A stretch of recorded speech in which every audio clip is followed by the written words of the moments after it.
नमस्कार, जी पंजाब हरियाणा हिमाचल देख रहे हैं आप। मैं हूं आशीष त्रिपाठी। रुक करेंगे इस वक्त की बड़ी खबर का।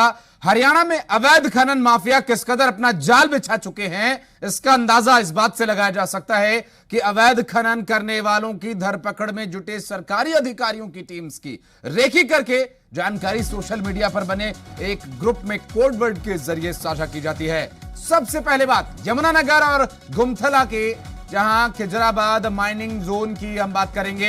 अवैध खनन के खेल में शामिल गाड़ियों के रास्ते को सेफ क्लियरेंस देने के लिए रेकी करके ग्रुप में सूचना दी जाती है। बाकायदा ग्रुप में जोड़िया नाका, हाईवे 4 लेन, औरंगाबाद, रादौर और गुमथला नामों का जिक्र किया गया है। और इन लोगों के तार यमुनानगर से होते हुए कुरुक्षेत्र, करनाल, सोनीपत, पानीपत, रोहतक, पंचकुला, अंबाला सहित कई जिलों से जुड़े हुए हैं। सोशल मीडिया ग्रुप में इस्तेमाल होने वाले कोड में रेड लाइट का मतलब डीटीओ चेकिंग पर है, आगे के निशान का मतलब खतरा है, उड़ते हुए जहाज के कोड का मतलब है रास्ता साफ है, निकल लो, दिल कोड यानी जो हार्ट शेप का मतलब इसमें दिखाया गया है कि बात बन भी सकती है। वहीं गुलाब के फूल के एक इसमें जो कोड लैंग्वेज में उसका अर्थ है कि रास्ता साफ हो गया है, अपनी गाड़ी लेकर आप निकल सकते हैं। और इस रेकी के खेल की ऑडियो रिकॉर्डिंग और स्नैपशॉट्स तक उपलब्ध हैं। समाज सेवी वरियाम सिंह डिटेल में अवैध खनन के कोडवर्ड खेल के बारे में बता रहे हैं। वहीं आरटीए विभाग के अधिकारी भी मानते हैं कि ओवरलोडिंग करने वाले उनके अधिकारियों की रेकी करते हैं। और उधर पुलिस विभाग के अधिकारियों का यह कहना है कि एसआईटी की निगरानी में मामले की जांच की जा रही है। जो लोग इस खेल में शामिल हैं वो लोकल नंबर से कॉल करते हैं, लेकिन डिस्प्ले इंटरनेशनल नंबर होता है। तो इस पूरे मामले में कितने बड़े पैमाने पर चल रहा है ये गोरखधंधा, अंदाजा लगाना ज्यादा मुश्किल नहीं है।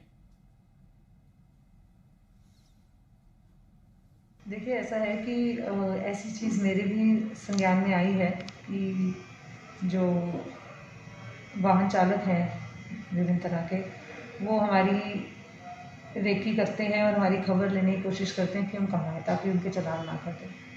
तो ये बिल्कुल गलत बात है। हम गवर्नमेंट ड्यूटी में इन्वॉल्व हैं और गवर्नमेंट किसी भी ऑफिशियल को फॉलो करना, उसकी रेकी करना, उसका पता लगाने की कोशिश करना कि वो बच सके, चालान ना हो या इस तरह से, वो बिल्कुल भी सही बात नहीं है। और मैंने अपनी टीम को निर्देश दिए हैं कि ऐसे बंदों के व्हीकल्स नोट करें और उनको जितनी कोशिश हो सके, अगर उनको पता भी लगता है कौन है, तो अकॉर्डिंगली हम उनकी कार्रवाई के लिए एक्शन लेंगे। तो रेकी ग्रुप के बारे में आला कमान अधिकारियों को पता है, मामला उच्च अधिकारी की नॉलेज में है। जहां सरकार एक तरफ चाहती है कि भ्रष्टाचार पे अंकुश लगे, ओवरलोड पे अंकुश लगे, वैध माइनिंग पे अंकुश लगे, प्रशासनिक अधिकारी भी कहते हैं कि अंकुश लगे। मैं ये पूछना चाहता हूँ, ये अंकुश क्यों नहीं लग रहा? इसके पीछे एक बहुत बड़ा षड्यंत्र है, खेल है, वो है रेकी ग्रुप का। इसको बोलते हैं वर्चुअल कॉलिंग। जो आपका लोकल नंबर उसको राउट कर दिया जाता है इंटरनेशनल कॉल के ऊपर। बेसिकली सुविधा के साथ लोग इसको बिजनेस का माध्यम बना के काम ले रहे हैं इससे, तो जो कि इसको हम कह सकते हैं एक तरह का साइबर क्राइम भी है। लेकिन आपके बैक एंड पे जो PRI लाइन है, चाहे वोडाफोन की हो चाहे आइडिया की हो, वो आपके लोकल नंबर की ही होगी। लेकिन इंटरनेट के माध्यम से आपका लोकल नंबर इंटरनेशनल नंबर में तब्दील हो जाएगा। तो इसकी जांच कैसे संभव है? सर, इसकी जांच के लिए बहुत पर्टिकुलर एप्लीकेशंस हैं इसको जांच करने के लिए। इनको पकड़ा भी जा सकता है, कोई इशू नहीं है इसके अंदर, बट ये थोड़ा सा लीगल मामला है। और बात करेंगे हमारे संवाददाता विनोद लांबा से। विनोद, बेहद गंभीर यह मामला है। अधिकारियों की रेकी करना अपने आप में गैर कानूनी तो है ही, और बहुत ही बड़े पैमाने पर अवैध खनन हो रहा है, ये काफी कुछ यहां पर स्पष्ट होता नजर आ रहा है। क्या और जानकारी मिल पा रही है? कौन लोग हैं इसके पीछे और कैसे प्रशासन इन पर कार्रवाई करेगा?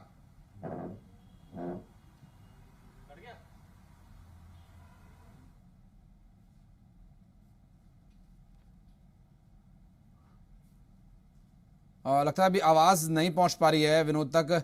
एक बार फिर प्रयास करेंगे विनोद लांबा से बातचीत करने का और यह जानने का कि हरियाणा का खनन माफिया आखिर कैसे कोडिंग का इस्तेमाल कर रहा है और डिकोड करने के लिए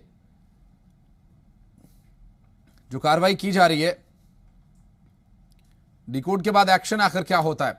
बहरहाल इस पूरे मामले पर लगातार हम नजर बनाए हुए हैं और अभी इस वक्त जो परिस्थितियां बन रही हैं उससे अंदाजा लगाना बहुत मुश्किल नहीं है कि किस तरह सरकारी अधिकारियों की रेकी हो रही है, उनकी दिनचर्या का यहां पर पूरा लेखा जोखा रखने वाले लोग बैठे हैं और कोड के जरिए अवैध खनन को और तेजी से वो आगे बढ़ा रहे हैं। न सिर्फ इस अवैध खनन से तो एक गैर कानूनी काम तो कर ही रहे हैं, लेकिन उसके बाद अधिकारियों की रेकी करके उससे भी गंभीर अपराध किया जा रहा है। निजता के हनन का तो ये मामला सीधा सीधा है ही, साथ ही साथ सरकारी कार्यों में सरकारी अधिकारियों की रेकी करना गैर कानूनी है सीधे तौर पर। और इन सब के पीछे कौन लोग हैं ये भी जानना बेहद अहम होगा। और संलिप्तता किन लोगों की है, क्या किसी की किसी स्तर पर कोई मिलीभगत भी है इसमें, सरकारी विभाग के अधिकारी या कर्मचारी कोई इस पूरे ग्रुप में क्या जुड़े हुए हैं, ये सब विषय लगातार जानकारी लेने के रहेंगे। फिलहाल अभी आपको बता दें कि इस वक्त जिस तरह अभी तक की परिस्थितियां हैं, जिसमें ये बात सामने आई है कि लोकल नंबर से कॉल करने पर इंटरनेशनल नंबर डिस्प्ले होता है, और जो कोड्स हैं उनकी बात हम करें तो कई तरह के यहां पर कोड्स का इस्तेमाल किया जाता है। बात करेंगे हमारे संवाददाता विनोद लांबा से एक बार फिर से। विनोद, डिकोड तो कर लिया गया है, एक्शन की क्या तैयारी है? देखिए, निश्चित तौर पर यह काफी गंभीर मामला है और अब जिस तरह से रैकी करने के लिए गुमथला की बात की जाए, यमुनानगर की बात की जाए, उन माइनिंग जोन में जिस तरह से रैकी होती है और उस एरिया में मैंने खुद भी जाकर ग्राउंड रिपोर्टिंग की है, और रेकी का जो पूरा एक तरह से गोरख धंधा है, ये कहें कि अवैध माइनिंग और ओवरलोडिंग से साफ तौर पर जुड़ा हुआ है। कार्रवाई क्या होगी इसका इंतजार रहेगा। ये खबर पहले भी इसी तरह से कहीं ना कहीं एडमिनिस्ट्रेशन के संज्ञान में है और सरकार के संज्ञान में है, लेकिन इस बार नया और ज्यादा घातक परिणाम यह है कि इन नंबर्स को ट्रैक करना भी मुश्किल होगा। +61 एक कोड है जो कि ऑस्ट्रेलिया का कोड है, और ऑस्ट्रेलिया के कोड को आप उस नंबर के साथ यहां इंडिया में किस तरह से एक व्हाट्सएप ग्रुप में ऐड कर सकते हैं, ये भी अपने आप में काफी टेक्नो सेवी बताता है इन रेकी करने वालों को। और जो तमाम अधिकारी हैं वो भी इस बात को मानते हैं कि उनकी टीम जब किसी भी निरीक्षण के लिए निकलती है तो उनकी रेकी होती है। कार्रवाई होगी कैसे, ये बड़ा महत्वपूर्ण है और इस रैकेट को बस्ट करना पड़ेगा। ये कोई छोटा रैकेट नहीं है, एक ग्रुप में 200 से 250 होते हैं। यमुनानगर की हम बात कर रहे हैं, जगाधरी की हम बात कर रहे हैं, गुमथला राव एरिया की हम बात कर रहे हैं जहां माइनिंग होती है, लेकिन पंचकुला जहां माइनिंग होती है वहां तक, यानी कि इंटर डिस्ट्रिक्ट अगर इसे पूरे नेटवर्क को अगर कहा जाए तो गलत नहीं होगा। और बड़ा महत्वपूर्ण है कि आज ही मुख्यमंत्री जिस तरह से जानकारी दे रहे थे कैबिनेट की बैठक में, माइनिंग को लेकर कुछ सुविधाएं दी गई हैं और माइनिंग को लेकर लाइसेंस को लेकर कितनी डीप माइनिंग कर सकते हैं उसके नियमों में बदलाव हुआ है।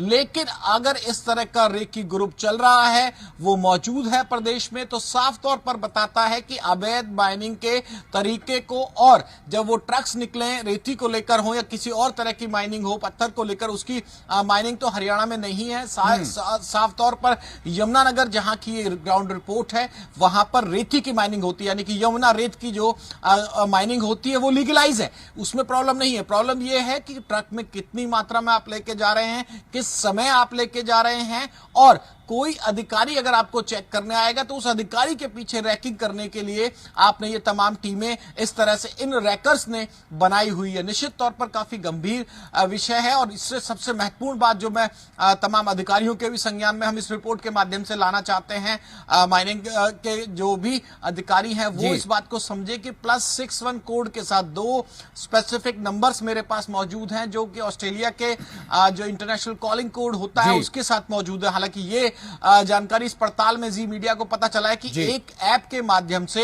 इंडिया के नंबर को ऐसे शो किया जाता है जैसे वो किसी विदेश का नंबर हो। बिल्कुल, और ये कार्रवाई विनोद बहुत गंभीर तरीके से अंजाम दी जा रही है, और उसी गंभीरता के साथ प्रशासन को भी इस पर एक्शन लेना होगा। इस पूरे मामले पर जानकारी देने के लिए विनोद बहुत शुक्रिया आपका। इस आगे अपडेट लेने के लिए संपर्क करेंगे फिर आपसे।